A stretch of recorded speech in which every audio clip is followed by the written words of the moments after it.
What's going on, guys? Jared James here, and welcome to your September 10th edition of the virtual coaching broadcast. I'm doing this earlier today because I have to. I'm getting ready to head to today Lake Geneva, Wisconsin, if I'm saying that right, and then I think Suffolk, Virginia this week. So hopefully I'll see some of you there. Not really sure how long I'm staying, but I know they're kind of quickies, but hopefully I can see some of you while I'm there. As always, guys, if you have questions, easiest way to do it is either number one, below you is our Jared James coaching group. Make sure you're a part of that. It's free. It's our Facebook group where a lot of good stuff happens. You can also go to connectwithjared.com, send me messages on Instagram or Facebook or whatever. I hope you've been keeping up with, we released another Jared James Today show last week on the 3 actions you need to take for 2019 because of what's going on and the changes that are happening. And that's some of what I want to talk to you about today. I'm going to take a little bit of a different approach. But I think that we're pretty much in a place right now where people are starting to get that things are coming off the internet and people are, consumers are coming off the internet. But the byproduct of that is that people are starting to now almost go too crazy to that side, and they're neglecting their current people. Which is not a good thing in a world where people are going online to find their agent if they don't feel connected to you as someone who was already their agent. So I want to talk a little bit about that. I talked in that last Jared James Today show about a lot of the data that's come out. And depending on where you are, there was some data that came out for the US, but it really applies to anyone, anywhere in the world, because it's just consumer behavior. And they found that the average realtor, their transactions, according to the 2018 NAR member profile, went down from 12 to 11 transactions, that their income went from $42,500 to $39,800. Their expenses went from $6,000 down to $4,580. And 1,310 of that was car expenses. So it's just kind of normal wear and tear, whatever you want to call it, which means that they really were only spending about $3,500 for expenses, which to me, as a professional real estate person, the idea that your expenses are less than $300 a month when you're trying to make hundreds of thousands, if not millions of dollars, is just absolutely crazy, right?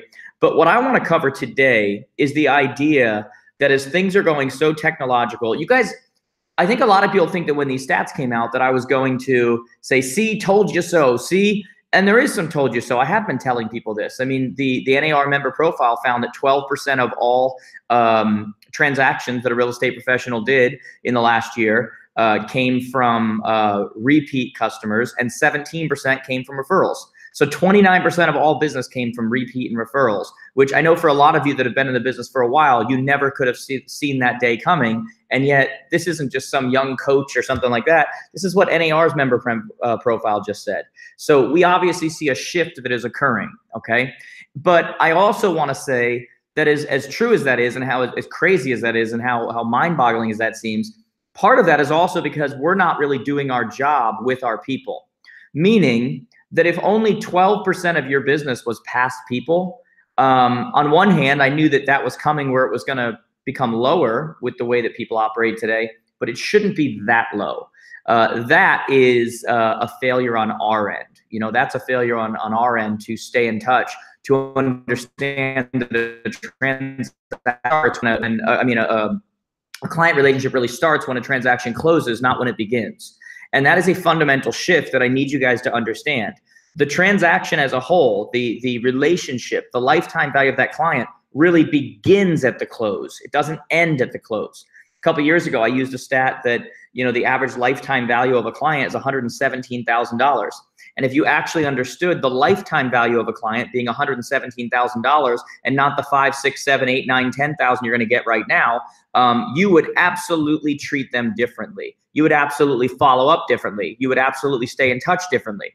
And so we're going to have plenty of time to talk about new ways of marketing and all this kind of stuff. But what I want to talk to you about today is I want to talk to you about going deeper into what you already know works. I want to talk to you about going deeper into the things that too many of us are neglecting right now. So first thing I want you to do, especially this time of the year, some of you are going to have your best Christmases, your best Decembers ever. Okay. And it's funny how that works, because traditionally that's a slower time of the year. And yet some of our best students have their best months of the year in December, January, and that kind of stuff, because it all comes from what you do right now. This business is cyclical. And so if you start to create the narrative that, well, you know, it gets slow, I'm going to slow down now, I'm going to do, you know, whatever, that's exactly what will happen. But while you're doing that, somebody else is out there hustling and taking people who would have worked with you, because they're still in that work mindset. They're still looking for those people who are going to buy and sell. And so the first thing I want you to do is I want you to pick a category of your people that you work with, and I want you to go deep on that category, meaning potential sellers, meaning potential buyers, meaning potential investors, meaning I literally want you to spend a day or two and do nothing but follow up with your past sellers, with your past buyers, with your past or current investors to see what they're looking for. If anything's come up, like just having those conversations, you should literally spend a day or two just touching base with every single person, touching base with your past buyers and sellers, touching base with every single buyer you had in the last 5 years, and just be like, hey, if you have any thoughts about selling, have you considered this? I know you've probably been watching the news and seeing that prices are at record highs, and have you had any thoughts? Ask the question. It's your job to engage and create the relationship.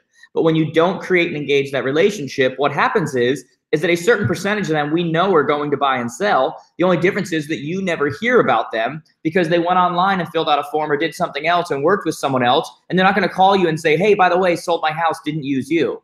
So you don't even know that it's happening.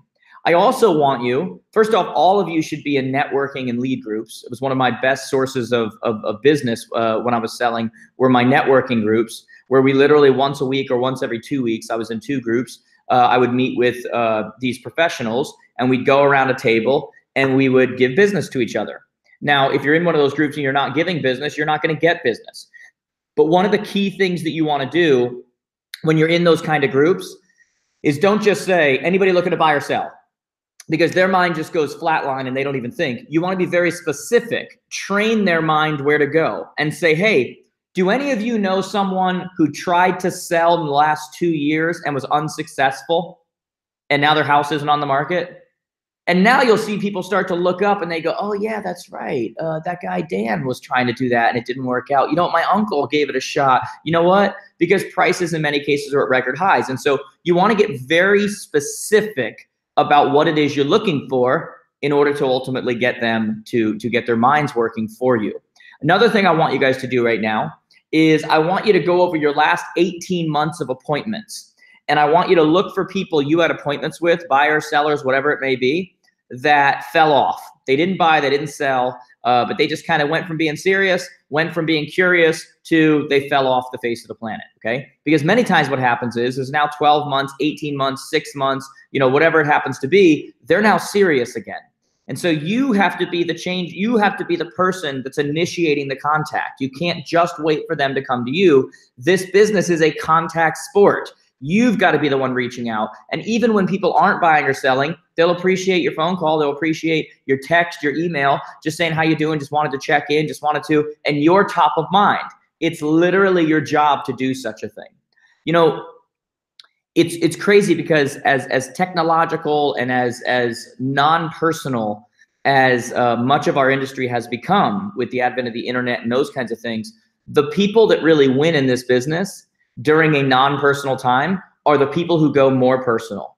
That's how it works, guys. Like the reason why I win in this business, the reason why I do well in this business is because I don't mind doing things like, you know, I'm in Orlando last week and I'm running around and I've been up since 1:30 in the morning or whatever, and I'll do a quick little meetup with students in the area or people who I know who support our company, whatever, just to, I'm tired, I'm exhausted, but it's just, it needs to be done because for me, that's my opportunity to get to personally talk to someone and give them a chance to personally talk to me, someone who supported me. And it's that personal touch that ultimately separates a good business from a great business. And what you want to do is don't get so busy that you're forgetting about those personal touches. Because sometimes we can get so busy trying to create business right now, that we don't do the things that would have created business for us right now if we'd have just taken the time to give the personal touch, okay? Because as much as things are going internet, as much as things are only 29% of repeaters, that kind of thing, that number should still be higher. It's just that some of us have gone so crazy to the other side we're missing that personal touch, right? So contact sport, reach out to past buyers, reach out to past sellers, reach out to your investors, reach out to these people, have a conversation. Have you had any thoughts of doing this? Have the conversation, because even if they're not ready right now, they'll remember you going forward, okay? And so that's my message to you guys today. As impersonal as the business becomes, the more personal you make it, the easier it'll be for you to win. And you can't lose sight of that, even as you're operating as a 2018 and a 2019 business moving forward. Get personal, make phone calls, send text messages, send emails, make contact with your people, okay? Guys, with that being said, like I said, I'm going to Wisconsin and then to Virginia this week. We still have, we're almost spots left for the mastermind. If you've been on the fence, get off the fence, guys. This is a life changer, a business changer for you. Send me a message. Just fill it out on our website, jaredjamestoday.com/mastermind. I think there's a link behind below you as well. Let me know if you have any questions about that. As always, they do fill it quick. We're almost filled out already, which is kind of cool. Any other questions, guys, send them to me personally, post them in our group, and I'll be more than happy to handle them. But remember, as the business gets more impersonal, the more personal you are, the more and the easier it'll be for you to win.